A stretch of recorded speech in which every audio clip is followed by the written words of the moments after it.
यंदाच्या लोकसभा हंगामातील पहिला अर्थसंकल्प अर्थमंत्री निर्मला सीतारामन यांनी सादर केला। त्यानंतर सर्वांनाच उत्सुकता असलेल्या मौल्यवान वस्तूच्या किमतीमध्ये मोठी घसरण झाली आहे। याविषयीची माहिती आपण जाणून घेऊयात पुण्यातील आरसी राका ज्वेलर्सचे व्यापारी ऋषभ राका यांच्याकडून।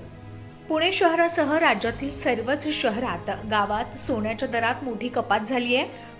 पुण्यामध्ये प्रति तोळा 5,000 रुपये घट झाल्यानं ग्राहकांमध्ये आनंद पाहायला मिळतोय। गेल्या काही महिन्यांपासून सोन्याच्या दरात मोठी वाढ होत असल्याचं पाहायला मिळतंय। त्यामुळे ग्राहकांनी सोने खरेदीकडे पाठ फिरवली होती। आता दर कमी झाल्यामुळे पुन्हा सोन्याच्या दुकानात ग्राहकांची गर्दी दिसून येईल। सोन्याची स्टॅम्प ड्युटी कमी करण्यात आली आहे। तसंच जीएसटी आणि सेल्स टॅक्स मिळून कमीत कमी 6% स्टॅम्प ड्युटी करण्यात आली आहे। नमस्कार, मी ऋषभ राका, चिंचवडगाव, आरसी राका ज्वेलर्स।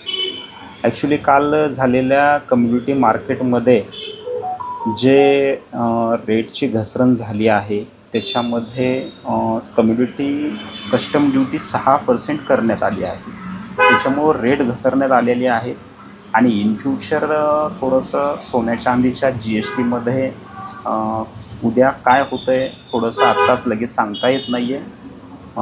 थोडंसं आपल्याला ह्याच्यासाठी आज उद्या वेळ द्यावा लागेल, त्यावेळेस आपल्याला क्लिअर माहिती कळेल। हो, सध्या आता रेट कमी झाल्यामुळं ग्राहकांची गर्दी वाढलेली आहे, सोन्याकडे ओढ वाढलेला आहे। पण आत्ताच लगेच इन्स्टंट याच्यावर सध्या तरी काही निष्कर्ष काढता येत नाही आहे, थोडासा याच्यामध्ये वेळ लागेल। पूर्वी 1-2 दिवसाखाली रेट बघितला तर 74,000 रुपयाच्या जवळ रेट होता आणि आजचा रेट साधारणतः 69,000पर्यंत आलेला आहे। एक 5,000च्या आसपास सोन्याची घसरण झालेली आहे।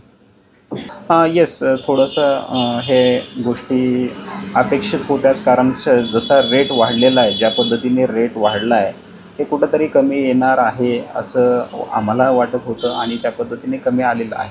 काही महिन्यांवरच लगीन सराई सुरू होणार असल्यानं आता सोने खरेदी करून ग्राहकांनी सुवर्ण संधीचा लाभ घेतला पाहिजे असं देखील यावेळी सांगण्यात आलं।